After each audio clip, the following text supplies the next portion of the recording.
Hey, everybody, it's the Golf on CBS preview show where we really probably aren't going to preview a lot today. Shane Bacon with Patrick McDonald. We're going to be looking back because, Patrick, I haven't really talked about what happened on Sunday yet. It's Tuesday morning. This is really the first time publicly I've had an opportunity to talk about Sunday at the Masters. And before we get into all that had happened, I need to bring producer Josh in for a minute because I sent Josh a text after Friday. Josh, what did I say? What did I say about Friday? I said it's the most exciting day I've ever had at Augusta. Is that right? I hope it lives Yes, up to it. something to that effect. This might be the best weekend. Friday might be the best day that we've ever seen it at Augusta. It eclipsed that quickly, Patrick. It eclipsed that very quickly on Sunday. It was about as wild a final day and final round of golf that I've ever watched, encountered, seen. And I guess, I don't know, do you want to just start? Where do you want to start about Sunday? Oh, man. So we caught up with the final pairing on number 10. Have to see Rory McIlroy on number 10, right? It felt like a full circle moment. He striped a fairway wood down the middle there. And in my mind, I'm like, this bad boy's over, right? He just birdied 9. He's 4 up on the field. You don't really have a sense. I know Rosie's in front, but it's like, oh, he just birdied 11. Okay, like he's not really going to go on a run, is he? Is Justin Rose going to go on the run?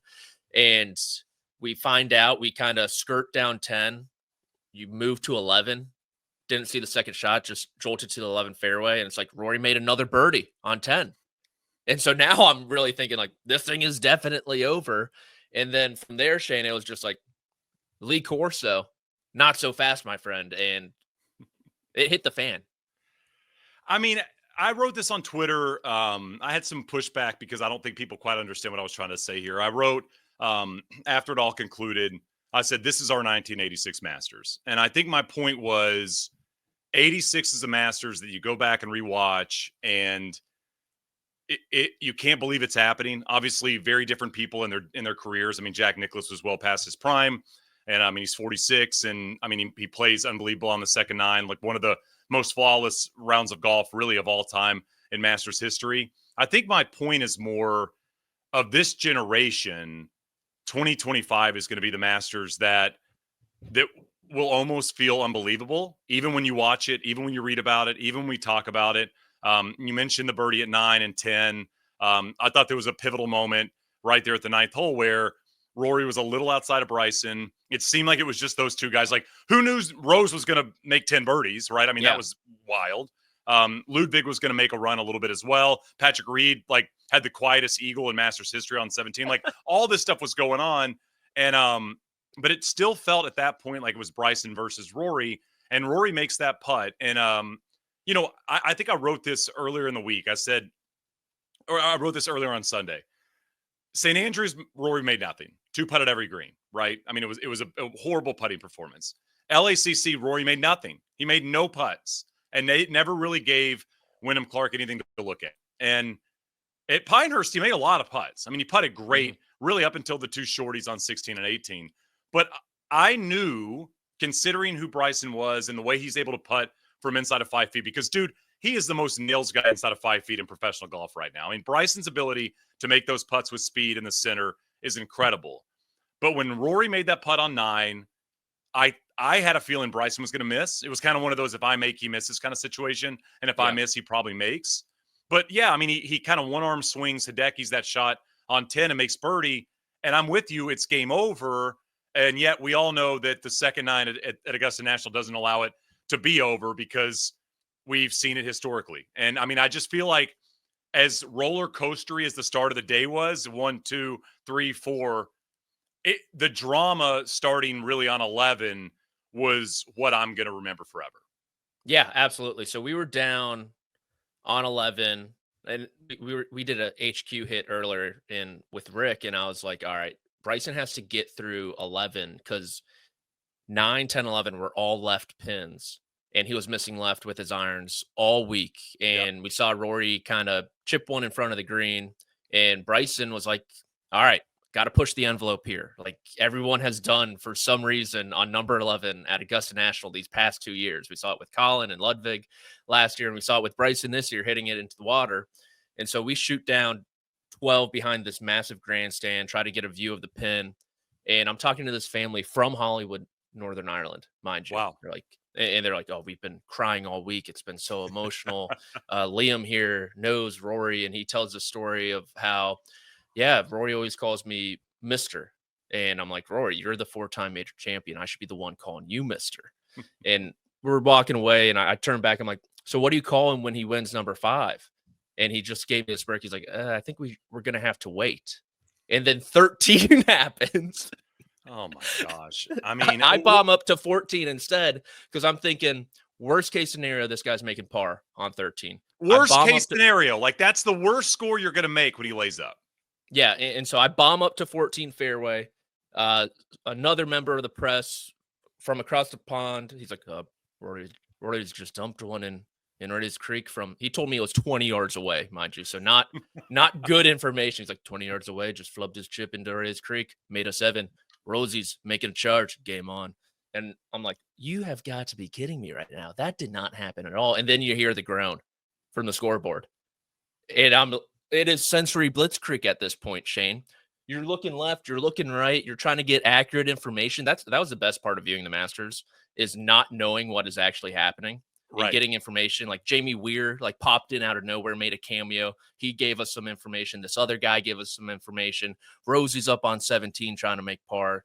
And it was just, it was nuts. I couldn't believe 13 happened. There's no way the way he played that hole this week that was ever going to happen.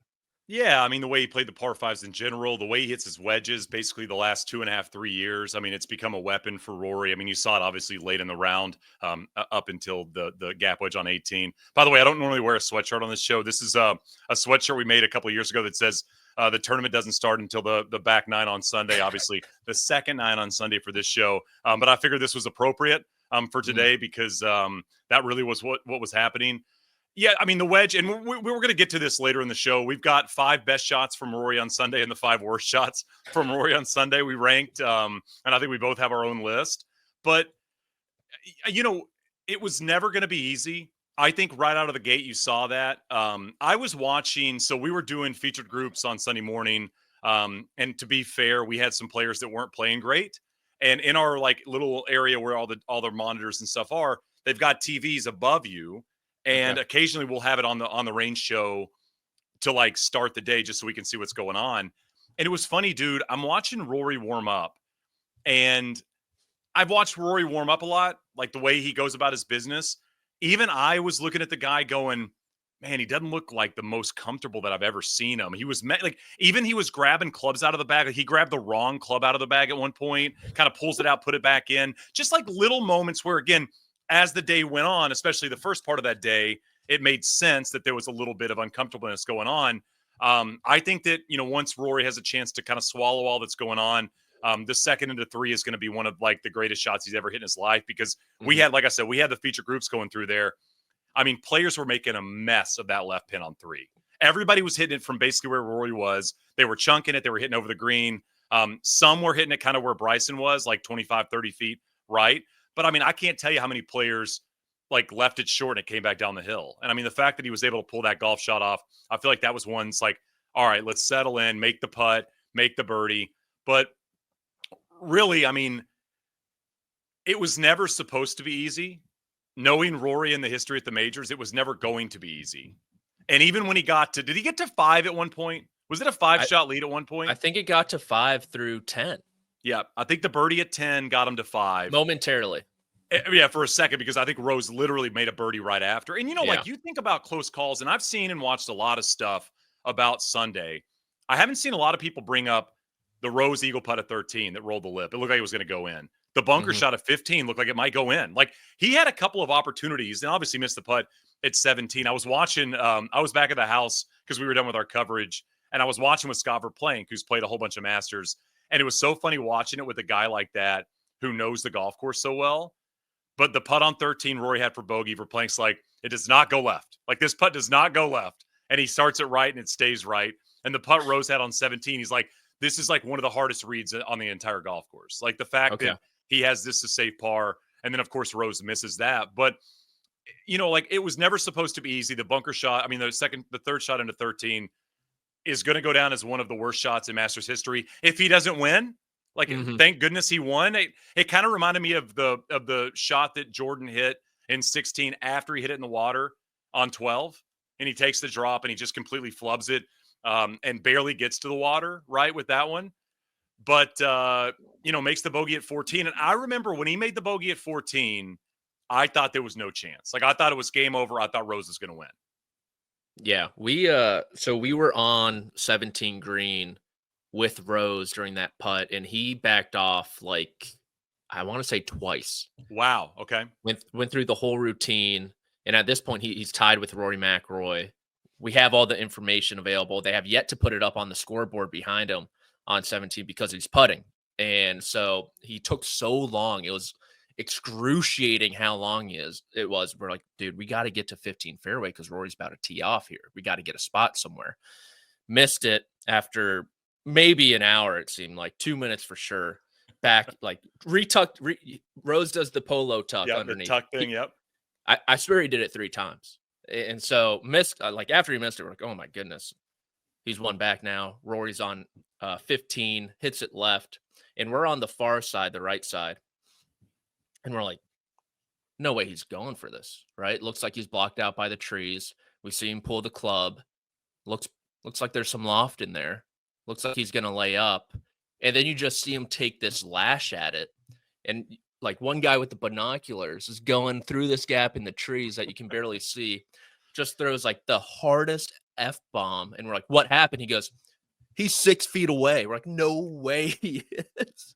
I mean, and then you see the grandstand rise in unison too. They're chanting his name. It was unbelievable with the sun coming off the left side too. That those 2 shots from Rory on that hole over the weekend, Shane, being able to be there in person, probably never going to forget that moment in my life. I think in general, I mean, I just think the week, you've seen the ratings, you've seen the numbers. I don't know about you. I mean, I'm pretty convinced that everybody I follow on Instagram has posted some image on their Instagram story, either the Rory kind of hunched over. I'm sure Josh has this one, when he won, like the image that it's kind of gone around and around and around about the victory. I mean, like congratulating him. I mean, you're seeing every athlete reach out. I mean, I wrote a list. I wrote this on Twitter, and of course, people on Twitter are really happy about it. But I wrote a list out of like the sports moments since 2000. So basically, since I was kind of an adult. Yeah, there's the image. I mean, crazy. But the sports moments in my lifetime that felt bigger than just a moment, and I mean, I think Messi, the World Cup, Argentina was one of those, right? It's like, this is bigger than a sporting event. The fact that they won that. I think LeBron with the Cavs, the fact that he's from, that area, and they came back 3-1 against the Warriors, and he went back to Cleveland to win a championship, like felt just bigger. Red Sox over Yankees, that was crazy. Cubs winning one in 2016. I think Tiger 19 is up there, just the moment that it happened. And like, is he ever going to do this again? Phelps, just the entire 2008 Olympics and that comeback in the 4x100 was crazy. I wrote Annie Murray at Wimbledon in 2013, just because I mean, it'd been, however many decades since an Englishman had won, at Wimbledon. This feels on that list to me, in terms of just somebody doing something, accomplishing something that is bigger than the golf tournament, is bigger than the sport, is touching people that don't care about golf at all, right? And I mean, CBS killing it with the layout, however many minutes that was, not saying a word as he was kind of walking through, and like Rory's face not being able to even handle it, like he didn't know what to do with his hands. It's like, it almost looked like when he held the bunker a few years ago and he's like waving his hands like the balloon guy outside. Is like, he was like rubbing his face, he was kind of crying. He was rubbing his hair. He was just walking. Like, he didn't really know where he was going. Like, I don't know. I just, like, I hope we get a better Masters than that at some point in our lifetime. But I don't know how it's ever going to be better than what we just saw. Yeah, I don't know. Especially, you touched on it, captivating the broader sports world. Golf rarely dothis that. It seems like, especially this era. And to have everyone talking about it, everyone texting me. And I don't know if this is a spicy take. I think it was a big win for the sport, just because, this sport's been getting pretty bro-y lately, Shane. A lot of bros in town Yep. throughout the weekend. I saw a surrender Cobra from a Bryson fan on number 11. And honestly, like I like Bryson's shtick. I like his YouTube stuff, not really, but I can respect it all. I respect how he will try anything to get better, all the different iterations in addition of Bryson. You got to tip his cap to him. But I was just thinking in the morning on Sunday, could I stomach a green jacket tour on YouTube? Right. And him letting everyone wear it in whatever it is. And I was like, I don't think I can. And I'm not the biggest Rory guy, hand up. And I'm not necessarily the biggest Bryson guy either, but I was like, I gotta root for Rory at this case. I know we're supposed to be impartial here, but no one's impartial. People were rooting in the press center when Bryson made birdie on 18 on Saturday. Loud. Yeah. I'm like, what? I was like, what is going on in here? And so I thought the bro culture of golf with the big letter hats, with the gaudy bad birdie t-shirts and all that crap, I hate it, Shane. I absolutely despise it. And I think I can say that because you know what? You mentioned how on your Instagram, you were getting a lot of Rory pictures. Saturday night on my Instagram, I was getting all the Bryson pictures. Okay. I have a lot of friends who are big Bryson fans and who wear all that crap. I don't know why I'm still friends with them. And might be a mute story situation for you. For Rory to win, like a pure golfer, I would say. And I would say Bryson, he is obviously a great golfer, but I'd almost like characterize him as a character or an entertainer almost. Yep. He's more than just a golfer. Rory, it seems just like a pure golfer. I thought it was a big win for golf as a whole, as much as that say. I know no one owns golf, but the bro culture, I would not have been able to stomach it. Well, I mean, we haven't had a good golf rivalry, and even this rivalry didn't really extend into major championship golf. Was Phil Tiger? I mean, we haven't had something like that in a long time. I mean, we wanted Jordan Rory, and we kind of got it one time, like third round 2016 Masters, and Rory shoots 77 and doesn't make a birdie, and Jordan like waxes him. And I think Rory said after, like, how the hell that guy shoot 2 under? That was never going to be the rivalry we wanted because those two guys are pretty, I mean, for lack of a better term, normal human beings. Mm-hmm. I think your statement on Bryson's so good. Like, he's a character. Now, I think we got to say this. Bryson, for all of the stuff he puts out there and for everything he's trying, you go back to the core of who Bryson is. Bryson's one of the top 3 or 4 best golfers on the planet over the last 8 or 9 years. Like, his ability to play golf, him at the U.S. Amateur, like running through that, he's the best collegiate golfer out there. He turns pro. He's instantaneously a hit. He wins at Winged Foot after he'd done the whole body transformation, right? And then now he's won 2 U.S. Opens, beating Rory. I think even more than the kind of bro points you make for me personally is just having 2 dudes that have gone at it 2 years in a row, one winning one of them and one winning the other, I think is so big for this sport because it allows us now, all right, wins round 3, wins round 4. Because if Bryson goes 2-0, now all of a sudden, considering all the scar tissue Rory has, you kind of are like, is he ever going to get this done? Can he beat this immovable object that is DeChambeau? And I mean, I now think if they go at it again, who knows? But I do want to go to one thing about the whole Bryson deal is after the round saying Rory didn't talk to me. First of all, there's that whole image on the first tee where like they shake hands and he pats him on the back. So, that obviously is, they did say something on the first tee, but like, this is sports, man. Like, so in between the ropes or on the lines, like, it ain't a friendly competition. Like, this is what I need to do and what you need to do to best serve my abilities to play my best golf. I've heard a lot of people bring up Tiger and Finau in 2019. Like, I go back to the Redeem team. It's Kobe Bryant, and he goes in the locker room as they're about to play Spain, and he goes, I'm going to run through this mother effer's chest on the first play of the game, and the guy's his teammate on the Lakers, Pau Gasol. And LeBron, I mean, you've watched the Redeem team deal on Netflix. Like, LeBron's like, he's not going to run through his chest. Like, what is he talking about? And it's the first play of the game, runs right through his chest. It's like sports takes pleasantries away. Like, pleasantries go away. It's not supposed to be pleasant. If you're within the rules, Whatever you got to do to put yourself in the best position to win is allowed. And if that's not talking to Bryson throughout the round, that is absolutely okay. And I hate it after the round, Bryson almost making it a story because Rory wasn't like, so man, what's up? Like, how's the YouTube numbers? Like, that's not what it's about. Okay. I will, I know I was kind of just being a little mean to Bryson, but I'm going to back him up a little bit here. So someone asked him, I'm going to one, take a shot at, I believe golf.com clipped it and some other people tweeted about the quote, but someone asked him, what happened to Rory on number 13? What was your vantage point?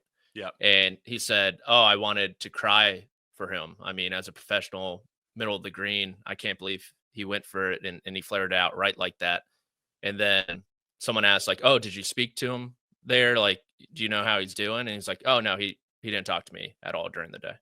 And that was it. It wasn't like the way they clipped it, I thought was unfair to Bryson. And so it's a bad clip. You might have to chalk it up to the content game. Bryson certainly knows that. But I don't think it was as much of a story as the clip made it seem, if that makes sense. But it is a story floating around right now. Simply, maybe to your point, and I think your point's valid. It's like it is a story because of however it got circulated. And I guess my point is, even if, like, for whoever out there is saying, how does Rory handle that way? It's like, yo, man, like, that's fine. That's within bounds for me. Yeah. Okay. That's fair. Patrick, we're going to get to best shots, worst shots from Rory, our champion. I want to ask you, what's the shot you'll remember from the week? Is there one shot you feel like will stand out? Doesn't have to be Sunday. I'm assuming it probably will be Sunday. But is there a shot that is going to be seared in your brain for the rest of your life that kind of maybe not sums up 2025, but maybe is a part of this entire 4.5 hours of absolute insanity that was the final round? I'm going to zag a little bit. I'm going to go with 18, the playoff hole, the wedge shot. Okay. It was 125 yards in regulation. It was 125 yards in a playoff. I did not see it in person. I was actually watching in the grill with a number of green jackets, and Shane Lowry and Fleetwood were also in there. How'd you sneak in there? You just, I where's the just TV? walked in. Literally, I walked in. I was like, where's the TV? They were all watching in one. We found one in another room that was 30 seconds ahead. So we were watching that, and we had the doors open to hear the crowd, who were about like 10, 15 seconds ahead of our TV, a minute ahead of their TV. And just like hearing the crowd, knowing after Rosie hit it. And then I thought it was so poetic almost that he had the exact same yardage in the playoff, like typical Rory McIlroy fashion. So that's the one for me, especially with how much has been made of his wedge play throughout his career. Yeah, I mean, I think it's hard not to say 15. Obviously, with just the iron play, I mean, it's hard not to. That'll be the one that's replayed to me the most. That'll be the one that, you know, when you think about some of the consequential moments. I mean, we got to rip. I had our producer Sunday morning rip like Nicklaus in 75 on 15, Nicklaus in 86 on 15, Tiger in 2011 on 15, and then Rory on that Saturday, because they were all kind of the same spot, and all obviously into kind of the same hole location and all that stuff. But I mean, I think I'll remember 17. I think I'll remember the second into 17. Nobody hits it close there. I mean, Patrick Reed made eagle. I think it's the first eagle at 17, by the way, since like 1969. I think I saw on 17, but nobody hits it close to that whole location. You know, you hit a good shot, it's 25 feet, it's 20 feet. To hit it 2 feet below the hole, like the best possible putt for a guy that last year misses 2.5 3-footers on his last, 3 holes at a US Open. After hitting, like, I hated all the 3-woods Rory was hitting just because he wasn't hitting them very good. He was missing fairways with them. He was spinning them a little bit on the second 9 on Sunday. I was kind of like, I was texting with Solly from No Lane Up. I'm like, can the dude please hit a driver for goodness sakes, like on some of these holes, like lean into your superpower? And he had what 198 left into 17. It's like it's a lot into that hole. And for him to pull that shot off when he absolutely had to have it, gives himself the cushion that if he does make a mistake on 18, at least he's getting into that playoff. Because I was nervous about If he made par on 17, I was nervous about a bogey at 18 and just losing regulation. Yeah. So that's kind of the one I think I'm going to remember the most, is just how close he hit it, how clutch that golf shot was from that far. So a fun little nugget in 2011 when Tiger Woods hit that shot at top 15, Rory McIlroy was on number 10 making a mess. It was at the exact same time. How crazy is that? Crazy. And then to pretty much replicate that shot this weekend. I mean, just it's the beauty of this golf tournament. It's why the Masters is the best, is because like every moment that happens, good or bad, you've got a comp, right? There's a comp from history or the player. Like I mean, he was on the tee on 10, and we'll talk about like best shots he hit in a little bit. But Rory's on the tee on 10, and I am in knots. Like, just hit the fairway, man. Like, comes off the birdie at 9, and my mind is immediately going back, right, 13, 14 years, right? I'm like, yeah, oh my goodness, this shot, just don't hit it left. Just don't hit it left. Just don't hit it left. And he rips one right down the middle. I'm like, thank goodness, right? I mean, you don't get that at any other golf tournament. There's no other golf tournament where you're thinking, maybe in a very small way, if somebody gets to 17 at Sawgrass and they have a history of hitting in the water there might be something in that world where you go back to that historically, but it's not on the same level as Augusta. It's not even close. No, it felt like Rory had to almost pay respects to each of his tombstones on the way to the victory. That's right? a great way to put it.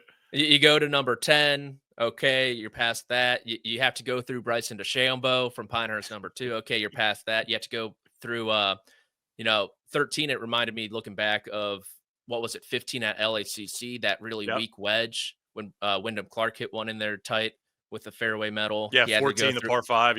Yeah, had to go through that. He had to go through short misses as well. And so it felt like he had to almost visit each one, give them flowers, say a little prayer, and then finally got that green jacket. And had to make a couple of short putts, right? I mean, that's like the last. It was like the last hurdle was, hey, by the way, can you make 2 3-footers? Like, that's the key to this whole thing. And by the way, 2 things, and we got Justin Ray coming up. Thing number 1, did you think he was going to make the putt for par in regulation? Well, no, the groan was weird, honestly, because we were waiting for the roar. Or we were waiting for the groan, and it was more just like a like it didn't really go one way or the other. It was like a cat got run over by a car. The perfect way to put it. And we're like, what is that? That's not a win putt. So that putt never looked like it had a chance. So it was never going in. And then the putt Rose had in the playoff, did you think he was going to make that? I did. Me too. Yeah. I was hoping. I wanted to see him go down 10. I was flashing back to, what was it, Medina, when Rose made everything in that Ryder Cup, and you're like, it was I mean, remember, he just like, he bug-eyed out, and like Ian Poulter was bugging eye out, like Rory was right there the whole time, and I was like, I mean, he made 10 birdies the day, so it's like he's probably going to make another. Like, what? I mean, he almost flew that second in.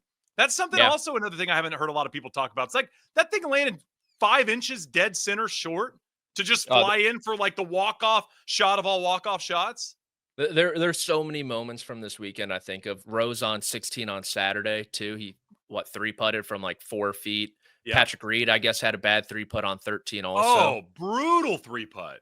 Yeah, if he makes that putt instead, he's at 11 under also. That's granted, right. the eagle on 17. Who knows if that happens? So many revolving door moments in this Masters, it feels like. If Rose gets a second, if Reed gets a second, if Ludwig gets his first, but we're sitting here with Rory with 5 in the 4th that he needed. Patrick, I remember, I think it was Rick Riley and Jaime Diaz, the 2 famous, obviously, writers that cover golf. Their first Masters, they stayed in a house together, was 1986. So I'm just putting that on your plate. Okay. Your first Masters, 2025. So, like, good luck the rest of your career. I'm expecting enormous things. I need, like, I don't know, Emmys and Golf Writer Association awards. And, like, I'm expecting you back page of whatever modern Sports Illustrated back page is. Like, I'm setting you up for this. So prepare yourself for it. Funny you bring up Jaime, because I have a pretty funny run-in with him this week. Probably a personal highlight followed by a personal low light, where I'm in the media center, and I'm like at the top of these stairs going down to the press area where the interview room is, and Jaime Diaz is at the bottom. He looks up, he goes, Patrick McDonald? And I'm like, oh gosh, how does this guy know who I am? Like, What this did I is say about him? yeah, I was like, this cannot be good. He goes, I've watched your stuff on YouTube. I was like watching some recaps of yours. You really know your stuff. You really know the game of golf. Did you play Nice. high level somewhere? I'm like, this is unbelievable. How is Jaime Diaz telling me this right now? And I think he was alluding to maybe professional golf, at the very worst, collegiate golf. And I go, yeah, I was number 1 for my high school team a little while back. And he's like, he gave me that like Russell Westbrook, interesting look. Yeah. And I'm like, and he's like, oh, okay. And then I go to shake his hand, right hand just completely holding stuff, gives me a left hand instead. Oh, And no. I'm like, I'm like, all right, thanks, Jaime. And just walk away. See you, buddy. Great to meet you. Yeah, the post can't believe you know who I am handshake that goes bad is never a good situation. Brutal. You're always oh, by the way, last thing on all of this, because we're gonna get back to it in a bit. We're gonna get to Justin Ray in a minute, but the high five on 2, the chip in high five on Saturday on 2, like no golfer can complete one. It's impossible. It's impossible. It was like Harry was here and Rory kind of went like almost whiffed the entire hand. Oh, so bad. I mean, that's a tradition at Augusta's, the bad high fives. Yeah, I think I would just roll with the handshake, the subtle handshake. Well, I've thought about this, and I think I wrote this years ago, and this was more like a Ryder Cup, President's Cup thing. Mm-hmm. And also, I think I said this should happen on the first tee. You know how you like do your golf ball? You're like, I got 2 dots, around the Titleist or whatever you do. I always have said you should say at the end of the round, I'm going to go handshake, or I'm going to go fist pump, or I'm going to go like bro hug. Like tell them on the first tee, so when you get done with the round, they're not surprised. But I mean, it was like the chip in. He's 3 under through 2, and you're like, oh goodness. There, see, look, it's a total whiff. It was a total whiff. There's an all timer from the Masters too. I think it was maybe Siwoo Kim in Schwartzel. 05 is like one of the worst ever. Obviously, the chip in at 16, but I remember what you're talking about. It might have been. I think you might be right. On 18. Yeah. We're gonna dig that up. We got to find that. All right, we're gonna get back to obviously a ton more on Sunday. We are gonna get to the Heritage in a bit. We're just gonna do some picks. I don't know how much previewing we're gonna do for that golf tournament, because I think everybody's like the post, like American Cup hangover that just happened at Augusta National that we're all dealing with and thinking about. But we're gonna get to Justin Ray, because I don't know. I'm sure there's some stats that had happened throughout the weekend and at Augusta National on Sunday in particular. So we'll get to that in just a minute. All right, here with our main man Justin Ray. How we doing, buddy? Have we recovered? Are you like a human again? No, not quite. I told you guys I woke up with 1% on my Whoop recovery, so hopefully I'm not getting sick. But you know what? The week that was, I'll take one for the team there. If that's what I got to go through to experience what we all experienced, then I'm doing all right. I know Rory is a Whoop guy. How have they not posted his numbers from the final round? Like, is that that's a great question. I'd love why to are we not posting that whole thing? Yeah, that's a great shout. I'll get on the phone with somebody. Yeah, holler at customer service. All right, so crazy final round, craziness all over the place. The funniest thing I think on our list of things to talk about is we're going to start with Patrick Reed, I believe. Yes, because in the midst of all the insanity that was happening with Rory and Rose, and I felt like we just they showed the eagle Patrick Reed made, and then he was kind of like, what happened? And blew right by it. It's only the 5th time anyone's made an eagle at 17 in the history of the Masters, and the first time anyone's made one on Sunday since the immortal Takaki Kono in 1969. So we hadn't seen a final round eagle there in almost 60 years, 55 years, and we just kind of flew right by it. And now Reed has finished in the top 12, 6 of the last 8 Masters. He's the only guy who can make that claim. Wow, dang. That is crazy. Patrick, I heard we were talking about scoreboard stuff. Mm-hmm. I heard that the scoreboard guy had taken somebody's number down to put a number on it, and that during when the ball went in for Reed, so a whole bunch of people were looking up at the scoreboard, and that was part of the reason the reaction was relatively muted. Was I mean, obviously everybody's attention's on what's going on with Rory, but I heard it was like sign down, ball goes in, and people are turning around like, what just happened? And then and they flip back around.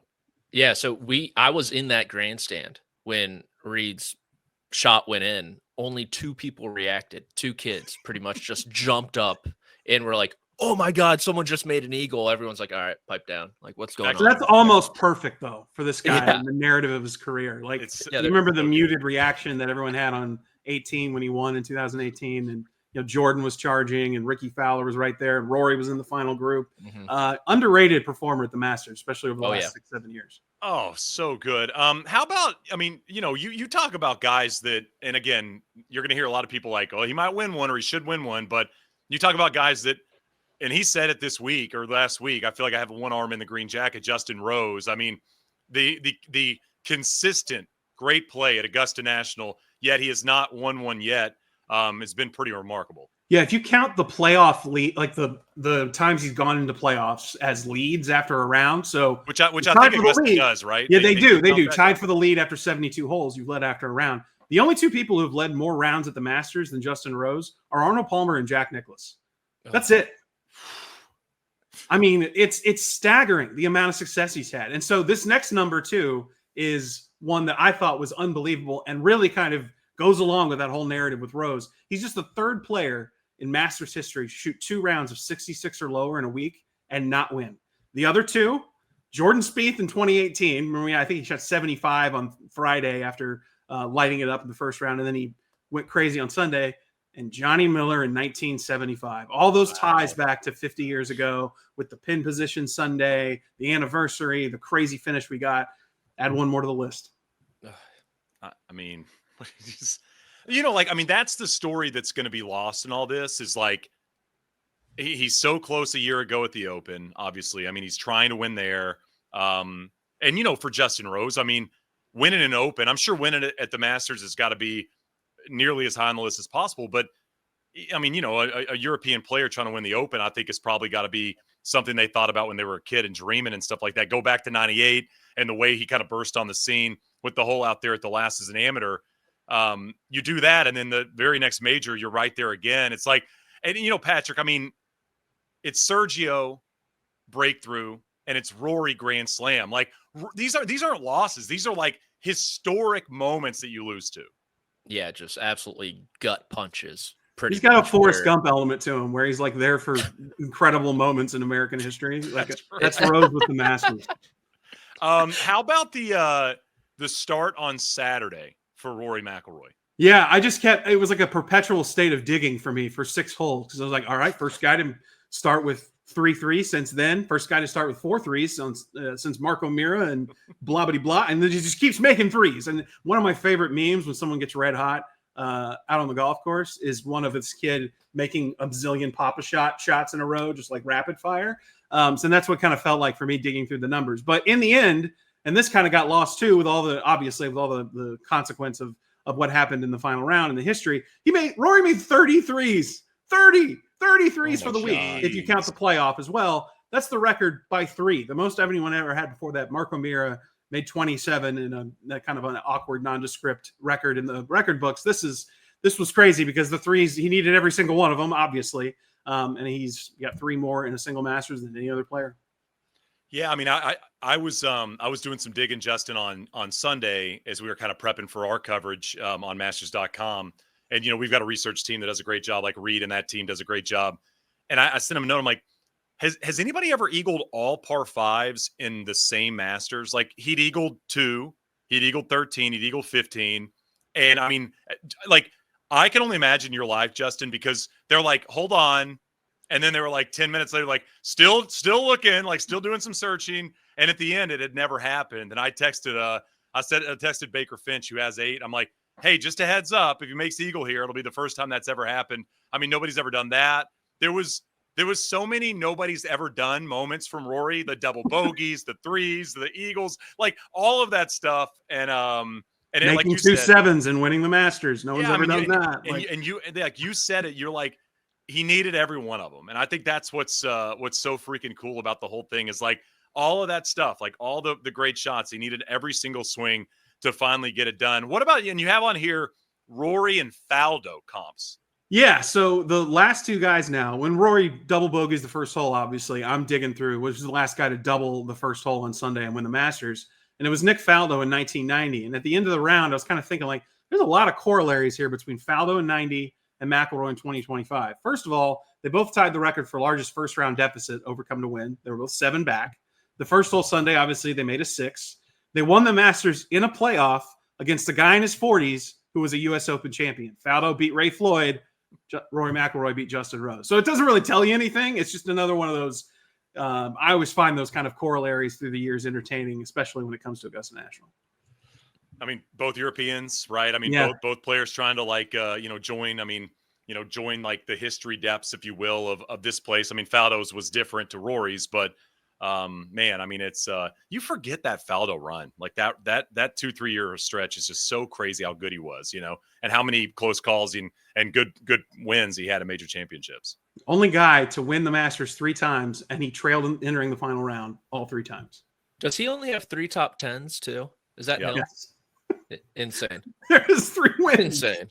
Well, I mean, like Bubba. I mean, Bubba's kind of the same way. Like, I think Bubba has one other top 10 outside the victories. It's like play well here or don't. By the way, how about Bubba out of absolutely nowhere having a week like he had? I mean, I was not expecting Bubba to be near the top of the leaderboard. I wasn't expecting to dig up Zach Johnson notes either, but then well, I was digging through the Justin, crates, man. I remember we get like a text about our featured groups, like at the end of like Friday's round or whatever. And we get a text, and I was around Kratzer. I'm like, man, I did not think we'd be getting Zach Johnson coming into the weekend for feature groups, and we're kind of laughing about it, whatever. And then he comes out of the gate. You're like, is Zach Johnson going to win? Like, what is he doing? It's like birdie after birdie. I mean, he was hitting, and like on the second night on Saturday, he hits it like 4 inches on 13. His kick in at 15, kick in at 16. It was like all these shots were like there was no doubt about it. I was like, well, hey, whoever made this decision was really on it, because it was a fun watch, man. I had you guys on early all week. Oh goodness, it was a blast. Crazy. All right. Listen, we're gonna do one stat looking forward, because I think so much of the attention here is about what just happened. What do you got for this week on the PGA Tour? Well, we all know about the Target Golf kind of theme for Harbour Town. It's one of the smallest putting surfaces on the PGA Tour. Over the last 2 years, less than 62% of the greens in regulation have been hit there. But Scotty Scheffler hits the green in regulation 75% of the time the last 2 years in his first 2 career starts. So, yes, obviously Scotty is very good. But when I saw that number, 75% at Harbour Town, I was like, I got to find a comp there. And digging up that comparing to the field, that's crazy. I'm just proud you found something for Harbour Town. I feel like Listen, I've been in TV a long time. You got to spin to the next segment and transitions, and look, we're all telling stories here, man. This is a tough week for golf, because it's like I thought about this. I'm like, we got to cover golf the rest of the year after this. It's a great point. I'm excited for, obviously, like going back to Royal Portrush is going to be awesome. I'll be there. The Ryder Cup is great, but like, man, you couldn't give me a week before Harbour Town. Like, I need to come down off this. I need like a golf methadone to come down from this. This is insane. Oh my goodness. It was it's I'll watch this weekend because I love this golf course and it's a fun one. But yeah, it's has Rory pulled out yet? Is he still in the field? He's not no way. He's not going to play. Gotcha. I mean, there's no chance he's playing. The emotional exhaustion alone, let alone the physical. I mean, it's crazy. I remember I think it was 15 Spieth wins. And I remember he was like leading through 2 rounds at Harbour Town. He got off to a terrible start Thursday. Yeah, terrible start Thursday. And then I thought it was one of the more impressive things I've seen from kids 21 years old. He just won the Masters. I'm thinking like first of all, I would not have even made it to the tee box. I would have been partying so hard at 21. But the fact that he like got down and then he went and contended at the end of the week was testament to what that guy's all about. J. Ray, you're the best, man. Appreciate all the info. Awesome job this week. I would be lying if I said I don't steal like 2 or 3 things a day that you put on Twitter. So thank you from the bottom of my heart. You credit more than most, buddy. for all the stuff you put out there. I try to give you credit as often as I can, and like I said, you make all of our worlds watching golf better. So thanks so much, man. We'll check back next week. Thanks, buddy. Appreciate it, guys. All right, Patrick. I want to do 5 best, 5 worst shots from Rory on Sunday. But before we get there, just some shots I think we're going to like remember as time goes on. The Bryson putt on 18 on Saturday, electric, man. like absolutely electric. There was a moment on Sunday, we had Minwoo Lee and Justin Thomas playing together. They were not playing well. And Minwoo makes the bunker shot on 18 for birdie and calls in the doctor. Oh, he and it was called him? fun. Calls him. Okay. JT's on the other side of the green on 18. Chips in as well right after Minwoo made it and calls him back. He which was called him kind of too. fun. Called him back. It was a Wow. good back and forth. Kind of reminded me of the Morikawa Rory thing from a couple years ago when they both made the bunker shots at 18. Those are a couple I'll remember. Is there any other shots you throughout the week are going to remember that had happened? Like I'm trying. Was there a Rose shot on Thursday that stood out to you at all? Well, my initial reaction is: were there any green jackets upset with the no cell phone policy? Minwoo and JT calling the doctor. I think I might have said something. I might have said like the only phones allowed or something. You know, Okay. It's like they're giving it. Maybe it had a cord. You know, it might have had a cord down. That's why you're a pro's pro, Shane. Other shot, dude. I'm still like, we were tasked with figuring out some shots. I can only figure out shots from Sunday. Josh, our producer Josh said the Neiman shot on 7 through that 1 yard sliver of the green was unbelievable. I'll tell you this, the Phil par on Friday on 11 is like one of the best pars you'll ever see in your life. He hit a second shot. He hit it left. He hit a second shot like 2 yards and made par on 11. It was crazy. I mean, Neiman's shot on 5 on Sunday was like a mile left, and he hits it to like 20 feet, makes birdie on 5 of all places, was crazy. Nikolai Højgaard on 5 on Thursday, his shot left in the trees was crazy. I'm going to make, you know what I think I'm going to do? I'm going to make a list on Twitter as the shots still exist on the website, and people can go back and watch some of the great shots. Like Hideki almost made double eagle on 2, I think in the second round. Victor on, I think Sunday or Saturday almost makes double eagle on 15. Like there's so many shots that fall out of your memory as you obviously considering what happened on Sunday with Rory. But I want to get into the shots because our champion had some of the best shots and some of the worst shots we've ever seen a pro hit in a final round at a major championship. Do you want to start with best or worst shots from Rory? Let's do best. Let's get the good out of the way. I feel like the worst will be a little more fun. I think so too. We'll go 5-1. I'll let you kick things off. Your number 5 for his best final round shots. My number 5 was, I almost did a 2-for-1, which is cheating, but I won't. It's the chip on number 3.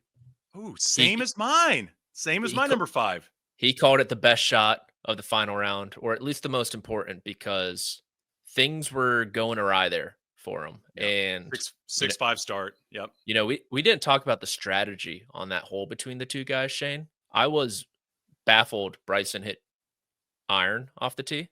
And Jay Ray, who we just had on, laid it out perfectly last week, how 3 through 5, I think, Bryson DeChambeau was really bad. Obviously, that's number 4 and number 5, which are difficult holes. But he made bogey on number 3 Saturday and Sunday.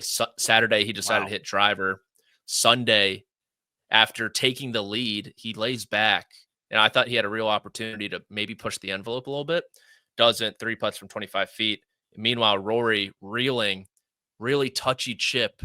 Someone hit the screenshot perfectly where it's like 15 feet of elevation change to that green. And I think from there, he was well on his way, or at least we thought at the time. So that was my number 5 as well, second into 3. I love that shot.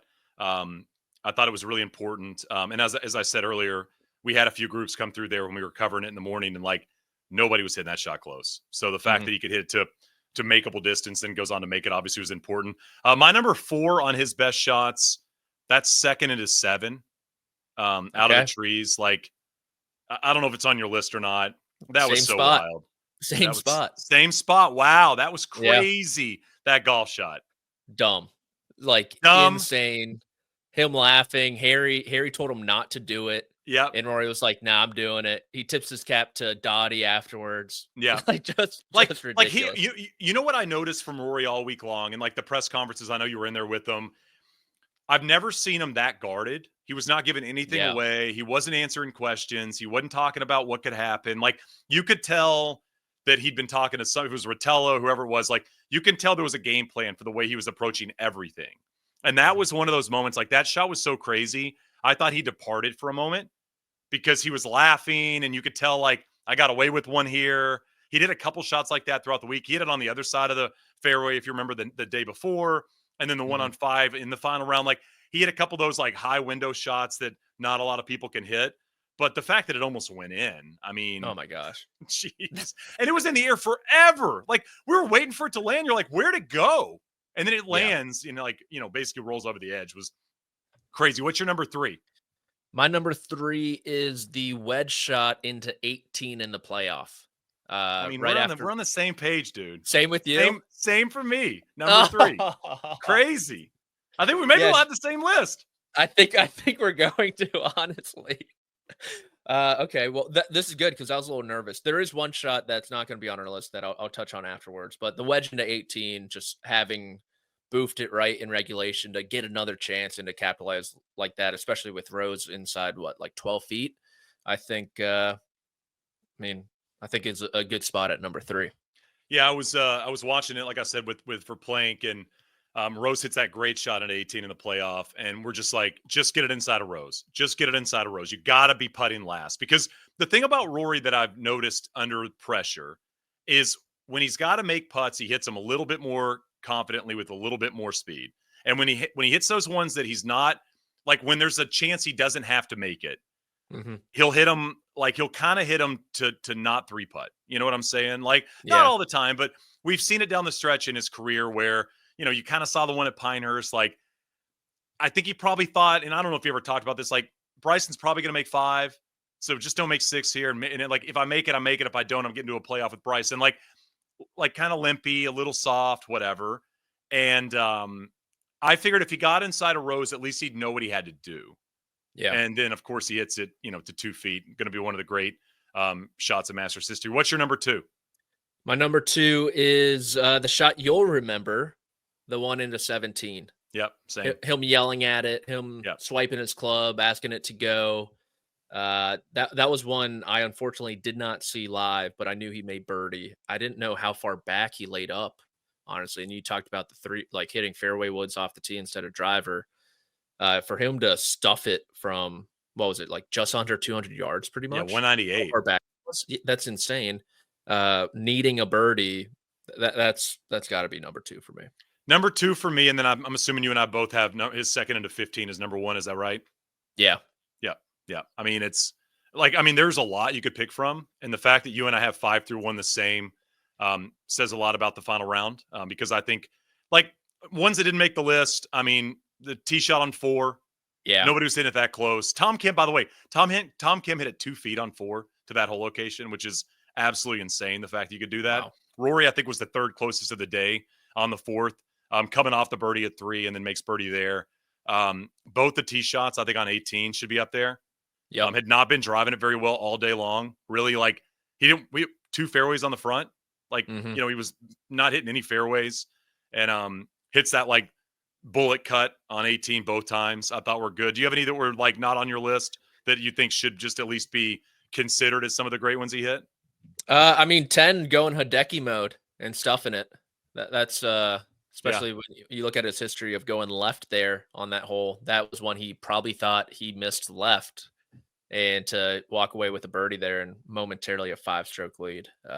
That's one I'll probably forget about, but with so many, it's hard to keep track of them all. And I think the putt on 9 was high for me too. Just like makes the birdie on 9, and Bryson's putting after you. You missed that, kind of what we talked about earlier. It's a little chess game there. All right, let's go to the maybe the more fun list. The fact that we can even write 5 down, the guy that won the Masters on Sunday says all you need to know about 2025. The worst golf shots that Rory hit on Sunday. I'll start with my number 5. Okay. The birdie putt on 7. So he's in the trees. He hits this window that doesn't exist. Harry's trying to talk him off, straight down the hill, get it going, and it goes in, and he leaves it short. And it was just one of those, you're like, bro, you got to make this, man. Like, you just absolutely got to make this putt. And he leaves it short. He had a lot of those, by the way, in the final round where he made some great putts, 9 and 10, obviously big putts. But after 10, like nothing until the playoff, basically. So, yeah. Okay. He did not putt well coming No. down the stretch. My worst, or number 5, is the approach into number 11, where yeah. he had just gotten a 5-stroke lead, and he was sort of blocked out by those 3 pines on the right. But to just even come that close to the water, Like, what are Shane, you doing? What are you doing? I was flabbergasted when I didn't see like where his ball ended up, but I saw him walking left. I'm like, where is he going right now? And just to watch it back and see how close it came to the water when you have all that area to the right, you're playing for 5 at that point. I know he made that, but just to make it that uneasy, Oh. that was my number 5.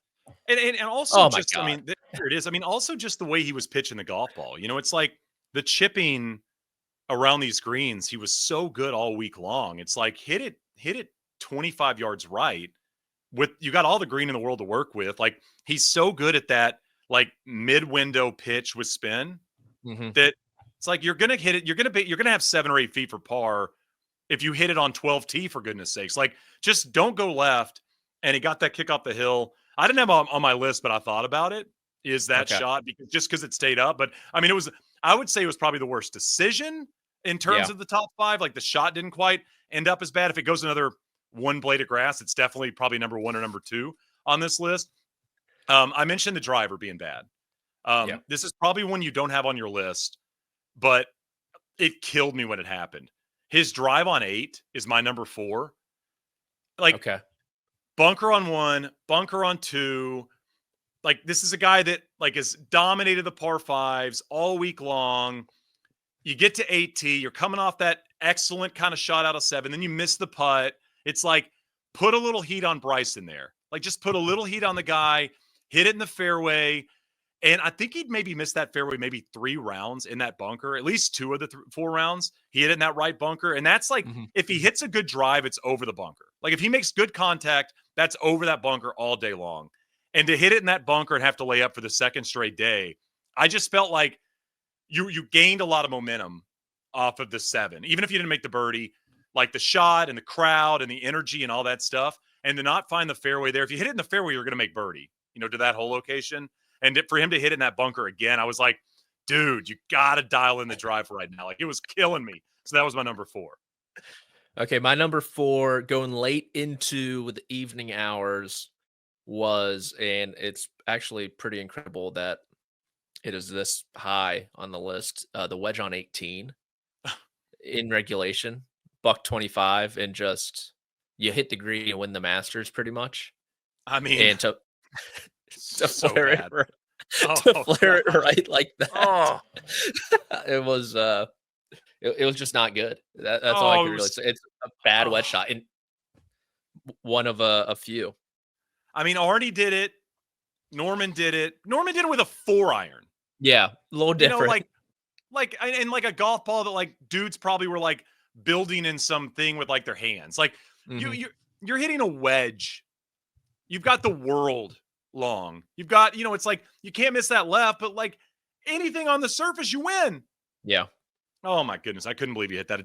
Trust me, it's on my list. Okay. My number 3 is the first putt on number 1. Like, again, a yard to carry the bunker, goes in the bunker. Weird spot. You don't see balls stay there that often. It's kind of on that like down slope. He had to kind of just basically chunk it out. But, he hits an okay wedge. It rolls out. A lot of people's shots were rolling out there on that first hole. But that first putt, you're like, just make 5, man. Like, just make 5 and let's go. You can birdie 2. We'll be right back into it. It's not that big of a deal. And to just even bring in the opportunity for 6 there, had an opportunity to be like, to just, I mean, it reminded me a little bit of when he missed the putt on 2 in 2018 for Eagle against Reed, where it's like, you make Eagle there and you're right back into it, man. Like, here we go. And the first putt on 1 was bad. That's my number 3. That was my number 3 as well. That Nice. was the definition of, holy crap, I am so nervous right now. I cannot feel my hands. Yeah, I'm going to make 6 here. Here we go. Here it is. Be 6. Oh, so bad. What's your number 2? My number 2 is the putt on 18 in regulation. Oh, nice. Okay. He never had a chance. It was Yep. left the entire time. Someone did the screen grab of the final putt at Pinehurst and the final putt in regulation, where he's just hitting the equator of the golf ball with the bottom of his putter. Just so bad. Those were two of the worst shots I've seen from someone coming down the stretch of a major. My number two is second into 18. You've already covered it. Was terrible. And you and I have the same number 1. It's going to go down as one of without a doubt the worst wedge shots ever hit by a good golfer. I was listening to Sollywood on Scott Van Pelt today, and both of them, which I mean, golfers love saying stuff like this, but both of them were like, "If you give me 100 balls," and you were like, "Hey, don't hit it in the creek," I could probably not hit it. Almost all of them not in the creek. You know? Yeah. No, it's it's. I couldn't believe it, especially when with my information, I thought it was from 20 or 30 yards at first until I finally got back in the press, and they're like, no, it was more like 80. But in my mind, the whole time through the second 9, I'm thinking Rory McIlroy dumped one with a little pitch, and so yeah, I mean the wedge play was just brutal coming down the stretch. And honestly, Patrick, if it was 20 or 30 yards, I would almost give him more of a pass if it was a short shot. Because like that's one you could, like maybe you flub it, but like the full wedge shot, like what are we doing? I mean, if you were like, hey, here's a list of things you can't do from this point forward to win, and it'd been like water at 13, water at 15, water at 16. That's it. Like those are the only opportunities. And with the hole on 16 back in that back part, you're probably not hitting in the water there anyway. So it was like really 2 swings pretty much would lose it for you. And he hit the shot that was going to do it. So there you go. That's our list. I love that there's like 20 more we could probably put on here, but that was just the final round. Just the final round. Just the final round. The whole tournament. That defines Sunday if nothing else does, is that you can have a list of 5 each, and we don't even touch all of them. But that's it, by the way, for us for the 2025 Masters. We'll be talking about that one for a long, long time. I do want to tee up Heritage, so let's stick around and do some picks, because golf is happening this week, and it does have a good field. So we'll get to RBC Heritage picks in just a sec. Patrick, one of the craziest parts about professional golf is like when one of these monumental moments end, there's a tournament the next week and you just get right back into it. So we're all just recovering. We're all just trying to get back to life, but it is a big event, right? RBC Heritage is a big event. I think a lot of people love this golf tournament because of the golf course. Yeah, it's great. I know I was talking to someone this week. I guess Hilton Head makes their spring break this week in particular too, for all the schools, so they can go out, watch the golf tournament. I can't believe they're playing a signature event too. I kind of always just used to brush off that narrative, but after experiencing a Masters, granted one of the craziest of all time, for them to play golf again seems absurd, but completely different test from Augusta National. Shane, you think about wide open corridors, hitting a lot of drivers at Augusta. You're going to be hearing point A to point B type of golf this week, and it kind of brings in some interesting names for who can contend. So we're not going to do a big preview on this. We're already past the hour mark, just talking about the Masters as one should. But I do want to get our can win and can't win players this week, and then some picks if you've got them. So who do you think can win this week at Harbour Town? Can win. I'm going to say your guy, Russell Henley. I think great fit for him. Obviously not great. How about the first round? Oh, dude, boy. Our picks were not hot. I don't think he made a birdie on Thursday. He played great on Friday, but he was last in the non-Dunlap category. On Thursday. My pick to win. My pick to win the Masters. Yeah, there you go. So my bone to pick with Josh was on Thursday. I obviously picked Rory not to win the Masters. Yeah. And it felt like one of those things throughout the week where I wanted to jump on the train, but I know I couldn't because I just weighed the train down. One of those things where self-sacrificing. Josh like on Thursday, like a hot dealer in blackjack. You're like, I can't sit down yet. I gotta wait. Can't do it. Wait. Yep. Yeah, I'll take the heat. It's fine. Josh sends me the clip of me saying Rory's not going to win Thursday evening. He goes, "You should post this on social." I'm like, I don't think I'm going to. And I think he might have sent it twice to me. I was like, I gotta jump in here. I sent you the clip of you saying that maybe Justin Rose is part of the Masters Magic. Oh, is that what it was? Yeah, Oh, I thought, okay, so that's on me again. correct. Boofing everything. It seems like, oh, this is a disaster. You should have definitely posted that. Oh clip. my God. I just saw it and I thought, I was like, oh, this guy's trying to completely screw me right now. No, I should have. Clearly that would have been way better. But no, I sent you before the tournament the full what I can't stop thinking about clip of Masters Magic. And after Thursday, I sent you an abbreviated version of it that went straight from who's got the Masters Magic to maybe it's somebody like Justin Rose. I was trying to help you out, dude. I thought This is crazy. I thought This is like the miss at 13 from Rory, but on Twitter. This is brutal. I thought because you know how you can see the little text underneath in Slack. Yeah, I thought I read Rory in there somehow. It must have been Rose. At least that's what I'm gonna say. And so I was like, this guy's just trying to screw me right. Do you want to apologize to Josh? Or are you good? I am sorry, Josh. I have this handshake here, and that's still worse. I mean, look at this handshake. That is my version of the handshake. I do apologize, Josh. Gonna go dig my head into a hole after this. By the way, we did that whole thing about like, can we have an exciting Masters? I think we got one. I think it actually it was pretty exciting.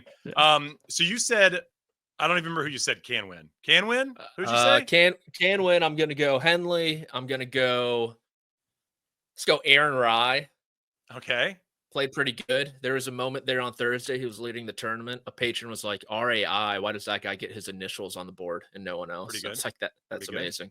That's his name. And let's go Colin Morikawa. Why not?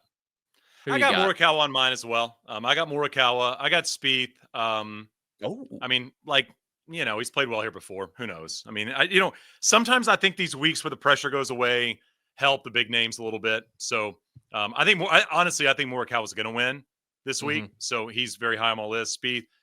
And I got Fleetwood. I don't have Fleetwood in my can win much because, as we've said a lot on this show, he's never won on the PGA Tour. But I think if he's going to win, this could be a place he could win at. So he's on mine. Can't win. Minwoo. We've been hot here. I don't think Minwoo is going to win. We have been hot. I don't think Scheffler's going to win. I just don't see it. I'm sorry. And I got one on my can't win list. I don't think Shane Lowry's going to win.